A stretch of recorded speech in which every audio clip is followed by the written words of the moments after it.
Bismillahirrahmanirrahim. Assalamualaikum warahmatullahi wabarakatuh. Perkenalkan, nama saya Mualimin Ramadan dengan NIM 22338101.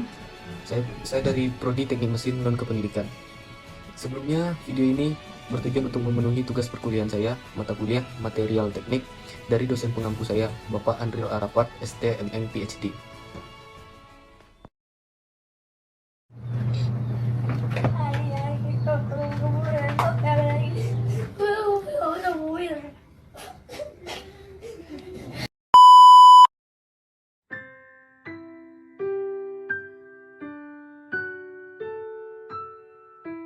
Apa itu klasifikasi material?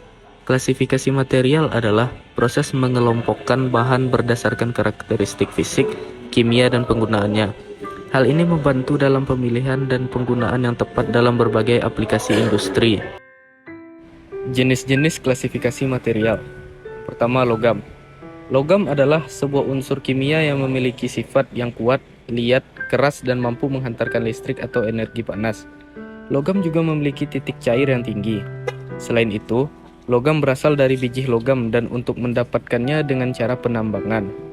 Misalnya besi, aluminium, tembaga, emas, perak, dan lain-lain. Yang kedua yaitu polimer. Polimer merupakan senyawa yang besar yang terbentuk dari hasil penggabungan sejumlah banyak unit-unit molekul yang kecil. Unit molekul kecil pembentuk senyawa ini disebut monomer. Itu artinya senyawa polimer terdiri dari banyak monomer.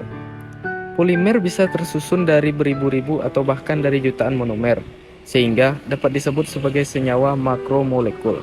Polimer merupakan senyawa-senyawa yang tersusun dari molekul sangat besar, yang terbentuk oleh penggabungan berulang dari banyak molekul kecil. Lalu yang ketiga ada keramik. Keramik adalah material non-organik dan non-logam. Mereka adalah campuran antara elemen logam dan non-logam yang tersusun oleh ikatan-ikatan ion. Istilah keramik berasal dari bahasa Yunani, keramikos, yang berarti barang yang terbakar, yang dapat diartikan bahwa untuk memperoleh sifat-sifat yang diinginkan material ini harus melalui proses perlakuan panas pada temperatur tinggi, yaitu proses pembakaran, termasuk batu, porselen, dan gelas.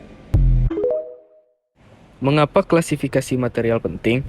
Klasifikasi material mempermudah identifikasi, pemilihan, dan penggunaan bahan dalam proses permesinan. Ini juga membantu memastikan keamanan dan kualitas produk. Metode klasifikasi material dikelompokkan menjadi 3. Yang pertama, klasifikasi berdasarkan sifat, yaitu mengelompokkan bahan berdasarkan sifat fisik, termal, mekanis, dan elektriknya. Yang kedua, klasifikasi berdasarkan penggunaan, mengelompokkan bahan berdasarkan jenis aplikasi industri yang umum. Yang ketiga, klasifikasi berdasarkan struktur, mengelompokkan bahan berdasarkan struktur molekulnya seperti kristal, amorf, dan komposit. Kembali lagi, klasifikasi berdasarkan sifat. Yang pertama, sifat fisik, merupakan kemampuan suatu bahan material ditinjau dari sifat-sifat fisiknya. Sifat fisik diuraikan lagi menjadi warna, kepadatan, ukuran dan bentuk atau dimensi. Lalu yang kedua ada sifat termal. Sifat termal adalah kenaikan temperatur pada saat akan menaikkan getaran atom yang mengakibatkan ekspansi termal atau kisi, sehingga terjadi perubahan dimensi. Perubahan volume dengan berubahnya temperatur berperan penting dalam proses-proses metalurgi seperti pengecoran dan perlakuan panas. Contohnya titik cair dan titik lebur. Lalu yang ketiga ada sifat listrik. Berbagai sifat listrik dari material adalah konduktivitas, koefisien temperatur dari tahanan, kekuatan dielektrik, resistivitas, dan lain sebagainya. Konduktivitas listrik adalah ukuran dari kemampuan suatu bahan untuk menghantarkan arus listrik. Lalu koefisien temperatur adalah perubahan kapasitansi dengan suhu dinyatakan linear sebagai bagian per juta derajat Celcius. Yang ketiga, kekuatan dielektrik merupakan ukuran kemampuan suatu material untuk bisa tahan terhadap tegangan tinggi tanpa berakibat terjadinya kegagalan. Lalu yang keempat, resistivitas adalah kemampuan suatu bahan untuk mengantarkan arus listrik yang bergantung terhadap besarnya medan listrik dan kerapatan arus. Lalu sifat keempat yaitu sifat magnetik. Sifat magnetik dapat dibedakan lagi menjadi dua tipe, yaitu diamagnetik, tolak-menolak dengan daerah magnet, dan paramagnetik, yaitu tarik-menarik dengan daerah magnet. Lalu, sifat yang terluar atau yang bisa dirasakan langsung, yaitu sifat mekanis. Kemampuan suatu bahan material dalam menerima beban mekanis, baik beban statis ataupun beban dinamis, dinamakan sifat mekanis, seperti kekuatan, kekakuan, elastisitas, plastisitas, kelihatan, dan lain-lain. Contoh klasifikasi material: ada logam, keramik, polimer, serat. Penerapan klasifikasi material di industri permesinan, seperti di industri otomotif, dalam pembuatan kendaraan, baja, aluminium, dan plastik digunakan. Lalu seperti di industri dirgantara, logam ringan seperti titanium dan aluminium digunakan dalam pembuatan pesawat terbang. Dan di industri elektronik, bahan semikonduktor seperti silikon digunakan dalam pembuatan komponen elektronik. Contoh penerapan baja pada industri otomotif, yaitu seperti pembuatan produk shockbreaker. Shockbreaker merupakan alat yang diperlukan untuk meredam goncangan ketika kendaraan, mobil, atau motor sedang berjalan. Shockbreaker memiliki tugas utama untuk menjaga stabilitas kendaraan dan kenyamanan berkendara. Adapun bahan baku atau bahan untuk pembuatan shockbreaker adalah baja. Logam jenis baja ini selain baja juga ada campuran lain seperti polimer viskoelastik, polimer visko. Shockbreaker atau shock absorber karet adalah jenis yang paling umum karena elastisitasnya yang tinggi dan tahan lama, kemampuan untuk menghilangkan getaran, guncangan, dan insulasi suara. Produk ini memiliki kemampuan untuk membentuk bentuk yang diperlukan dan memenuhi persyaratan kekakuan dan kekuatan. Karet peredam getaran memiliki beberapa fungsi redaman tertentu, seperti kemampuan menyerap energi mekanik, terutama energi isolasi dan frekuensi tinggi. Bahan utama shock absorber umumnya terbuat dari baja berkekuatan tinggi untuk menangani tekanan dan dari gaya hidrolik internal. Kebanyakan shock absorber ini mencapai karakteristik rendamannya melalui penggunaan cairan hidrolik. Cairan didorong oleh piston dan piston rod melalui lubang kecil untuk menciptakan redaman. Dan tindakan ini memampatkan beberapa jenis gas. Hal ini gilirannya menciptakan gaya pegas untuk mengembalikan rod kembali ke posisi awal ketika beban dihilangkan. Berikut akan ditampilkan ilustrasi cara kerja shockbreaker.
Manfaat klasifikasi material.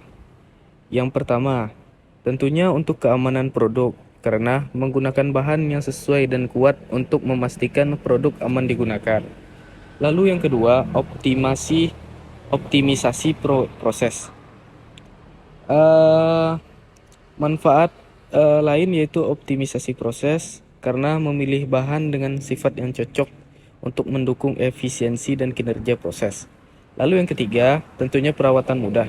Menggunakan bahan yang tahan terhadap keausan dan korosi untuk mengurangi perawatan yang diperlukan. Dengan kata lain, kebutuhan bahan sesuai dengan produk yang kebutuhan produk sesuai dengan bahan dan bisa beradaptasi dengan peran atau kegunaan bahan tersebut. Lalu yang keempat ada efisiensi produksi. Dengan menggunakan bahan yang tepat, produksi dapat ditingkatkan dan biaya dapat dikurangi. Penerapan bahan polimer di industri permesinan. Bahan polimer seperti plastik dan karet digunakan dalam berbagai aplikasi industri permesinan. Kekuatan, fleksibilitas, dan ketahanan bahan polimer membuatnya cocok untuk berbagai tujuan, termasuk sektor otomotif, elektronik, dan peralatan rumah tangga.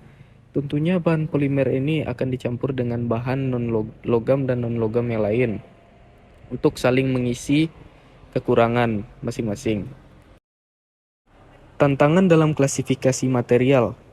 Hanya beberapa tantangan dalam klasifikasi material yang sebenarnya tidak begitu perlu diperhatikan. Karena klasifikasi material ini sangat berperan penting untuk sistemisasi material agar bisa terstruktur dan sistematis. Tantangannya menurut saya yaitu klasifikasi material dapat sulit karena banyaknya variasi bahan. Tantangan lainnya meliputi perkembangan teknologi baru dan pemahaman yang terus berkembang tentang sifat material.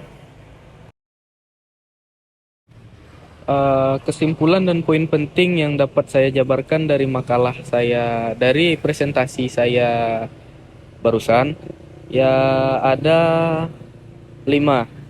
Klasifikasi material membantu dalam pemilihan bahan dan penggunaan yang tepat tentunya. Terdapat 3 jenis utama klasifikasi material: logam, polimer, dan keramik.